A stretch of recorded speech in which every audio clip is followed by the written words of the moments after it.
आदर्श तिवारी स्वागत करता हूं हमारे चैनल आई वकील पे। Hire your legal assistant today. बहुत सारे लोगों से आज आप सभी लोगों को मालूम है कि आजकल चुनाव का माहौल है और इस समय धारा 144 लगी हुई है।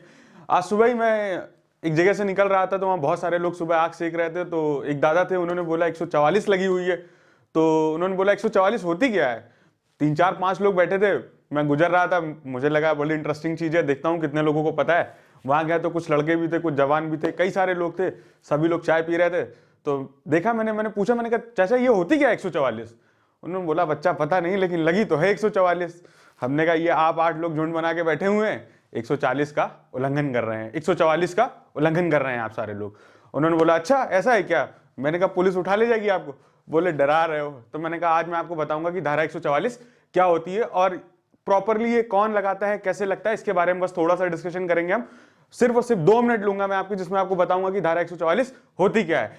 क्यों? क्योंकि एक आम आदमी को यह जानकारी होना बहुत अनिवार्य है कि 144 क्या है और ये क्यों लगती है और किस वजह से लगती है। आइए आगे बढ़ते हैं। क्या है धारा 144?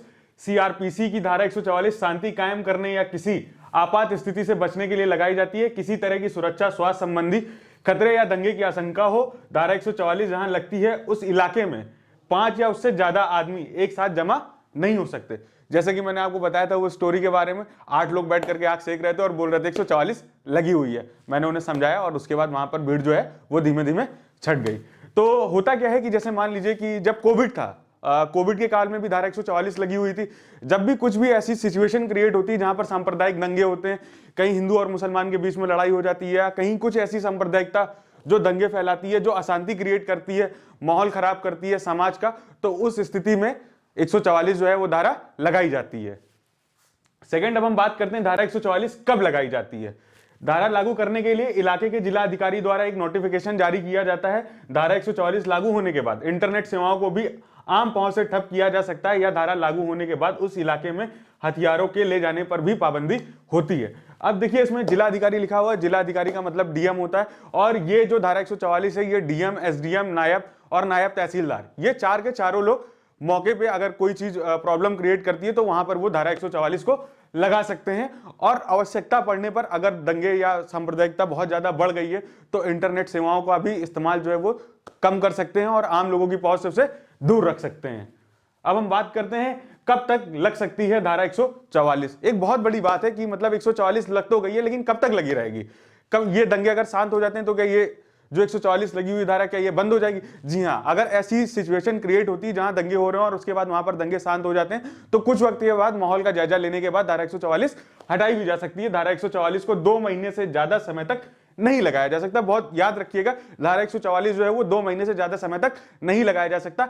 आवश्यकता पड़ने पर राज्य सरकार इसे मैक्सिमम 6 महीने के अंदर अंदर ही इसे खत्म करना पड़ता है। जैसे इसमें साफ लिखा हुआ है कि अगर राज्य सरकार को लगता है कि इंसानी जीवन को खतरा टालने या फिर किसी दंगे को टालने के लिए इसकी जरूरत है तो इसकी अवधि को बढ़ाया जा सकता है। लेकिन इस स्थिति में धारा 144 लगने की शुरुआती तारीख से 6 महीने से ज्यादा का समय तक नहीं लगाया जा सकता।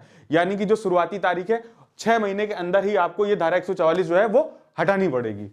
देन अब हम बात करते हैं इसमें सजा का क्या प्रावधान होता है। 144 है, अगर मान लीजिए रूल आपने तोड़ दिया है, 144 में आप काफी सारे लोग खड़े हैं, तो इसमें आपको क्या सजा का प्रावधान है इसके बारे में बात करते हैं।